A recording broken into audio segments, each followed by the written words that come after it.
I mean, obviously, me and you see this a little bit differently based on this morning show, but in terms of, you just said he's one of the greatest coaches of all time. He's done it without Hall of Famers.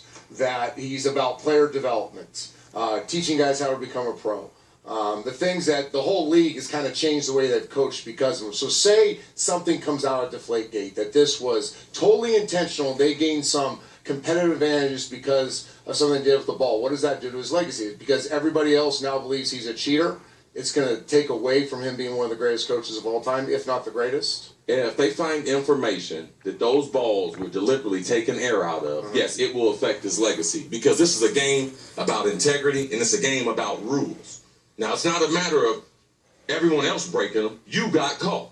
If that's what the jury says, then that will change your legacy. Yeah. Because you do have an advantage if you are playing without the knowledge of a smaller ball than the opposition is playing with, especially in inclement weather. Especially in inclement weather, a smaller ball helps. I think that's subjective. I think two things. I agree with you that this league's based on rules, and that it doesn't matter if other people are bending them as well, as me and you both know they are. If they get caught... No, I don't know that. No, I don't know that. You don't know what? I don't know that other people are bending the rules.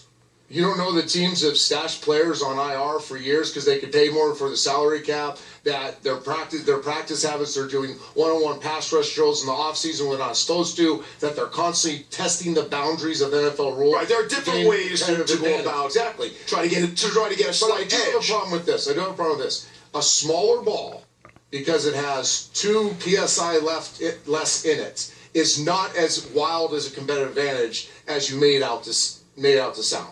Well, for me, I caught a lot of balls, and I think it's a huge difference. It's just a difference in opinion. I respect your opinion. Exactly. All right? I just think... if I catch a ball that's 10-1, 10-5, it makes a huge difference in being 12-5. And I think tonight, one of the conversations I heard going into tonight's game was that, what if he doesn't throw the ball well? What if receivers drop it? What if they fumble the ball? Because we know tonight's balls fit the regulations. Right. 108 of them. He broke the completion record.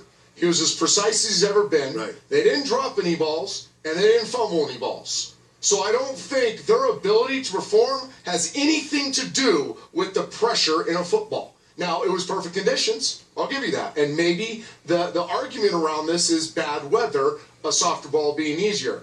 But I think they kind of stamped the whole ball issue that this ball is just as easy to throw as that other ball they played with against Indianapolis. Still to come here on SportsCenter. We had a great week of Dilfer's Dimes. We ran back the top dimes from the first 48 Super Bowls. We're going to put a different spin on Dilfer's Dimes here tonight on this show. Unbelievable. I had to do 5 of the best throws of the season. Those will be the season's best dimes coming up next. Only if the regulation ball. I like that. SportsCenter is brought to you by Tostitos, the official chip and dip of the